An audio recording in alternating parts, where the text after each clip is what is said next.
Welcome back. কেমন আছো তোমরা? কি হয়েছিল 10 বছর আগে পার্ট 6 নিয়ে কিন্তু চলে এলাম আমরা। তো চলো বেশি কথা না বলে শুরু করা যাক। এই কথাটি শুনতে পাওয়ার সাথে সাথে কিছু ছেলে পেলে চলে আসে ওইখানে। মেয়েটিকে হাসান বলে উঠে, এই আপা, এই কি করতেছেন? এইসব পাগল হয়েছেন নাকি? মানে নিজের ইজ্জত নিজেই খাইতে চান, আবার আমারটাও খাইতে চান। এটা ঠিক করতেছেন না আপা, প্লিজ চলে যান। দেখ হাসান, বেশি কথা বলিস না। কোনটা ভালো আর কোনটা খারাপ সেটা আমি তোর থেকে ভালো বুঝি, ঠিক আছে? বেশি বকিস না। হাসান বলে উঠলো, প্লিজ এইসব করেন না। আমার মান সম্মানটা বড় না, আপনার মান সম্মানটা বেশি বড়। প্লিজ আপা এইসব করেন না। নিজের মান সম্মান নিজে খাইন না, পরে কিন্তু নিজের মুখ দেখাইতে নিজেরই অনেক বেশি লজ্জা লাগবে। তারপরে মেয়েটা কোনো কথা শুনে না, বলে যে বাঁচাও আমাকে, বাঁচাও, কেউ আসো। হাসান আমাকে ধর্ষণ করতে চাইছে, কেউ বাঁচাও। দরজাটি সবাই ভাঙার চেষ্টা করে লাথি মেরে, কিন্তু কেউ পারে না। এইসব শব্দ শুনতে পেয়ে ওরুর বয়ফ্রেন্ড চলে আসে একটা লাঠি নিয়ে। 3-4টা দরজা পুর মারার পরে দরজাটি ভেঙে যায়। আলামিন তখন উঠে বলল, কি রে সুমাইয়া, তোর এমন অবস্থা কেন? তোর কি হয়েছে? সত্যি করে সব কথা বল। আলামিন ভাই, এই নতুন ক্যাপ্টেন আমার ইজ্জত কেড়ে নিতে চায়। আজকে সে আমাকে ধর্ষণ করতে চাইছিল।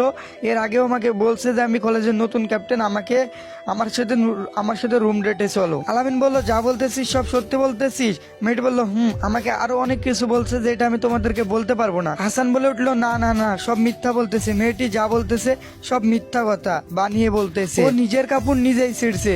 তারপরে কোথায় থেকে ওরু আসলো, এসে হাসানের গালে ঠাস ঠাস করে 2টা চড় মেরে দিল। কলেজের ক্যাপ্টেন হওয়া তো 2 দিন হলো, আর নতুন ক্যাপ্টেন হয়ে মেয়েদের সাথে এসব করা শুরু করে দিয়েছিস? তোর এসব করতে লজ্জা লাগে না? আজকে বাসায় চ, তোরে দেখতেছি। ওরু বয়ফ্রেন্ড তখন বলে উঠলো, আরে দাঁড়াও, ওকে একটু ভালোবাসা দিয়ে নি।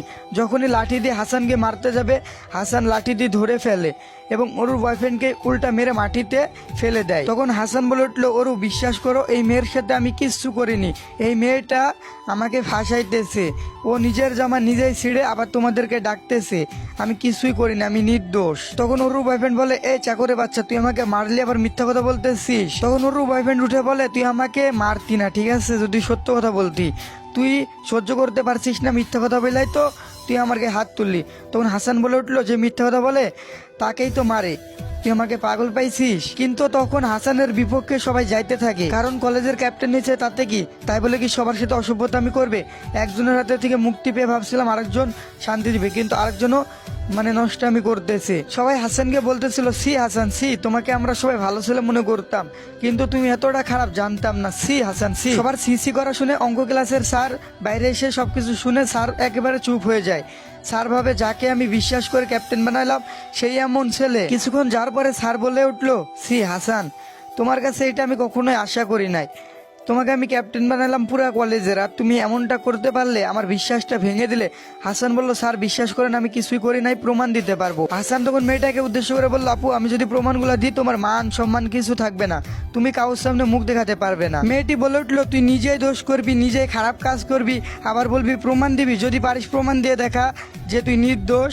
জানি তো পারবি না। হাসান বলল, আচ্ছা ঠিক আছে, আমি প্রমাণ দিয়ে দেখাইতেছি। মেয়েটি বলল, আচ্ছা আচ্ছা, দিয়ে দেখা, কতটুকু পারিস দেখি, তোর জোর কতটা। ওর বিএফ বলে উঠলো, স্যার এত কিছু নাটক দেখতে ভালো লাগছে না, ওরে কলেজ থেকে বের করে দেন। খারাপ কাজ করে আবার বলে আমি নির্দোষ, এখনই ঘাড় ধাক্কা দিয়ে কলেজ থেকে একেবারে গেটের বাইরে বের করে দেন। হাসান বলে উঠে, যে তুমি কেমন আমি কেমন ওইটা সবাই জানে, আমাকে নিয়ে তোমার ভাবতে হবে না। স্যার, প্রমাণ দেওয়ার আগে আমি কলেজের কম্পিউটার স্যারকে একটু ডাকতে চাই। তখন ওরু বলল, যে কম্পিউটার স্যার তোর কে হয়? কেন, তাকে আগে থেকে ঘুষমুষ দিয়ে রাখছিলি নাকি? হাসান বলে উঠলো, না কিছুই করি নাই, ডাকতে বলছে কেউ একজন ডাক দাও। তখন অঙ্ক স্যার বলে, যে কম্পিউটার স্যার তো আজকে আসে নাই। তখন হাসান বলল, স্যার উনাকে ফোন করে ডাক দেন। তারপরে কম্পিউটার স্যারকে ফোন করে ডাক দেয়। কিছুক্ষণের মধ্যেই কম্পিউটার স্যার চলে আসে কলেজে। কম্পিউটার স্যার বলল, যে এত ইমার্জেন্সি ডাকলেন যে, কেন, কিছু কি হয়েছে? হাসান সবকিছু স্যারকে খুলে বলল।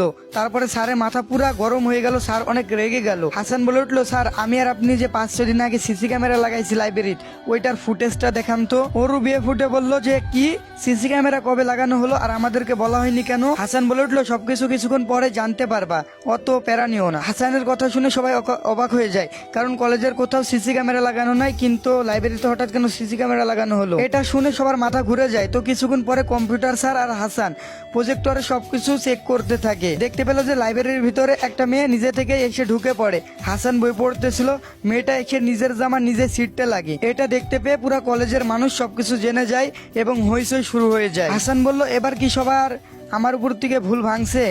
এবার কি নির্দোষ প্রমাণ আমি হইলাম? সবাই বলে উঠলো, যে সিসি ক্যামেরা কবে লাগানো হয়েছে আর কেনই বা লাগানো হয়েছে, তাও আবার সবার চোখে ফাঁকি দিয়ে কেন সিসি ক্যামেরা লাগানো হয়েছে লাইব্রেরিতে। তখন হাসান বলে উঠলো যে লাইব্রেরি থেকে একদিন পর পরে প্রত্যেক দিনই প্রতিনিয়তই বই চুরি হইতেছে, তাই আমি আর স্যার প্ল্যান করে সিসি ক্যামেরাটা লাইব্রেরিতে লাগাই। তার কারণ হলো চোর ধরার জন্য। এর আগে যদি বলে দিতাম তাহলে চোর কখনোই চুরি করতে আসতো না। তখন সবাই বলে উঠলো আরে তোমার মাথায় তো অনেক বুদ্ধি, আসলে তুমি একটা বুদ্ধিমান ছেলে। তখন সবাই বলে উঠলো যে চোর কি ধরা পড়ছে? হাসান বলল হ্যাঁ চোর ধরা পড়ছে। হাসানের মুখে এমন কথা শুনে আলামিন বাইরে চলে যেতে লাগে, পালাতে থাকে। তখনই হাসান বলে এই চোর দাঁড়া, তুমি কেমন বই চুরি করো ওইটা তো একটু সবাই দেখুক, দাঁড়াও একটু ওয়েট করো।